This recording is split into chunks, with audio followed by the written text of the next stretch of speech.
Happy birthday, happy birthday. হ্যাঁ, আজ আমার জন্মদিন ছিল। সত্যি বলতে আমার কোনো সময়ই জন্মদিনের কথা মনে থাকে না। দিন তারিখ নিয়ে আমি কখনো খুব একটা ভাবি না। গত রাত আমরা একসাথেই ছিলাম মা-মেয়ে। ওর বাবার সাথে ফোনে কথা বলছিলাম। আর আমার মেয়ে পাশ থেকে শুয়েই হঠাৎ করে উঠে চলে গেল।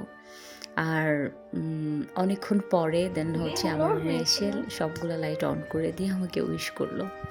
তখনই আসলে জানতে পারলাম আজ আমার জন্মদিন। ছোট একটা মুহূর্ত ছিল, বাট সত্যি বলতে অনেক খুশি হয়েছিলাম। যদিও আমার এসব নিয়ে কোনো ধরনের মাথা ব্যথা নেই। আমি আমার আমার নিজের লাইফটাকে আমি খুবই সিম্পল রাখতে খুব বেশি ভালোবাসি। বাট কেউ যদি করে তখন ভালোই লাগে, খারাপ না। পরদিন সকালের ভিডিও বেসিক্যালি আজকের এটা।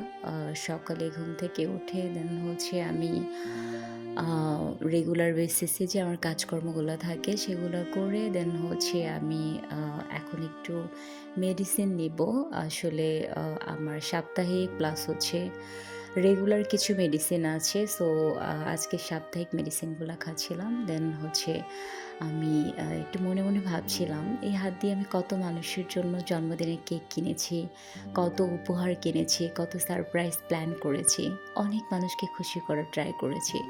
বাট নিজের জন্মদিনে নিজের জন্য আমি আসলে কতটুকু করেছি? আমরা অনেকেই এমন। অন্যের জন্য সময় বের করি, অন্যের জন্য ভাবি, অন্যের বিশেষ দিনগুলো মনে রাখি। কিন্তু নিজের কথা এলেই পরে করব, সময় নেই।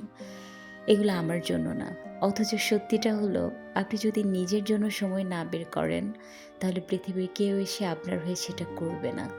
তাই ভাবলাম আজ আর তেমন কোনো কাজ রাখবো না। দুপুরের রান্নাটা শেষ করব। দেন হচ্ছে শাওয়ার নিয়ে আমি খেয়ে একটা শাড়ি বের করলাম। আলমারিতে দেখলাম যে অনেক কটা শাড়ি পরে আছে আমার, যেগুলো এখনও একদমই পরি নাই আমি। তার মধ্যে এই ব্ল্যাক হাফ সিল্ক শাড়িটা।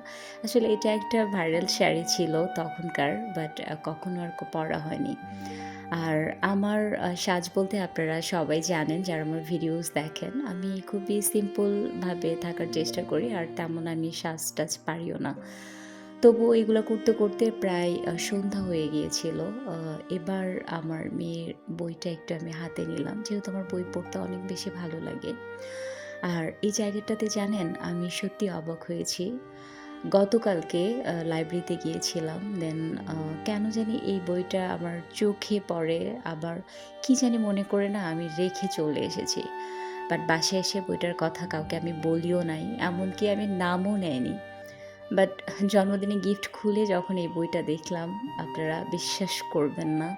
ভিডিওর প্রথম ক্লিপটা দেখলে আপনারা বুঝতে পারবেন আমি কতটা অবাক হয়েছিলাম। সত্যি আজকের দিনটা আমার জন্য অসাধারণ ছিল। একটা কথা বলতে চাই, অন্যের জন্য অপেক্ষা করা বন্ধ করুন। নিজেকে ভালো রাখার দায়িত্বটা অন্য কারোর হাতে তুলে দিবেন না। নিজেকে সময় দিন, নিজেকে উপহার দিন। নিজের ছোট, ছোট অর্জনগুলো সেলিব্রেট করুন। কারণ দিনের শেষে আপনি নিজেই আপনার সবচেয়ে দীর্ঘ সময়ের সঙ্গী।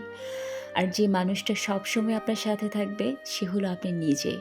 সো নিজের খেয়াল রাখুন, নিজের মূল্য বুঝুন আর নিজের বিশেষ দিনগুলোতে বিশেষ করে তুলুন। কেমন লাগলো আজকে ভিডিও অবশ্যই কমেন্ট করে জানাবেন।